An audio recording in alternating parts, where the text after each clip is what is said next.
ସମସ୍ତଙ୍କୁ ଓଡ଼ିଆ ହିଣ୍ଟସ୍ ତରଫରୁ ସ୍ୱାଗତ। ଯେଉଁମାନେ ନବୋଦୟ ପାଇଁ ଆବେଦନ କରିଥିଲେ ସେମାନଙ୍କର ଏକ୍ଜାମ୍ 13 ଡିସେମ୍ବର 2025ରେ ଅଛି। ଆସନ୍ତା 13 ତାରିଖରେ ସେମାନଙ୍କର ଏକ୍ଜାମ୍ ହେବ। ତେଣୁ ଏଡ଼ମିଟ୍ କାର୍ଡ଼ ମଧ୍ୟ ଡାଉନଲୋଡ଼୍ କରିବା ଆରମ୍ଭ ହୋଇଯାଇଛି।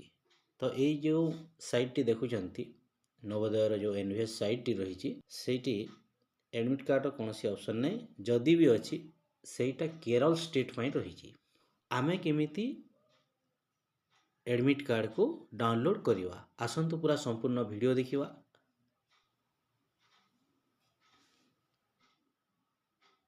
ये जो इंटरफेस टी आसिला एठी आमे ओडिशा स्टेट में जो नवोदय एग्जाम रही तार एडमिट कार्ड टी डाउनलोड करि परिबा। तो केमिति डाउनलोड करवा देखंतु।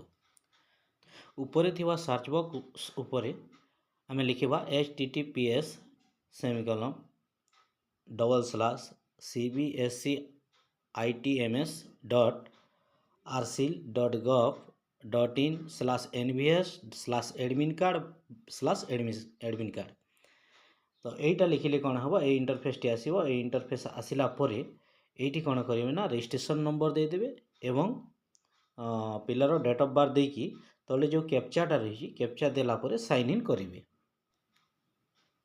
साइन इन कर सारा पर देखंतु एडमिट कार्ड डाउनलोड पर ऑप्शन आसी जाइए। Click here to download admit card एठी क्लिक करेंगे। क्लिक कला परे एडमिट कार्ड डाउनलोड हो आपण को सहज हो एडमिट कार्ड डाउनलोड करने। तो मु डिस्क्रिप्शन रे लिंक दे देइछि, से लिंक को टच करेंगे आउ डायरेक्ट आपण एडमिट कार्ड डाउनलोड रो ऑप्शन पाइबे। रजिस्ट्रेशन नंबर एवं डेट ऑफ बर्थ देकी एडमिट कार्ड टी डाउनलोड करेंगे। तो वीडियो टी केमिति लागला निश्चय जनइबे, कमेंट सेक्शन रे कमेंट देबे एवं चैनल टी को सब्सक्राइब करेंगे। रहुची नमस्कार।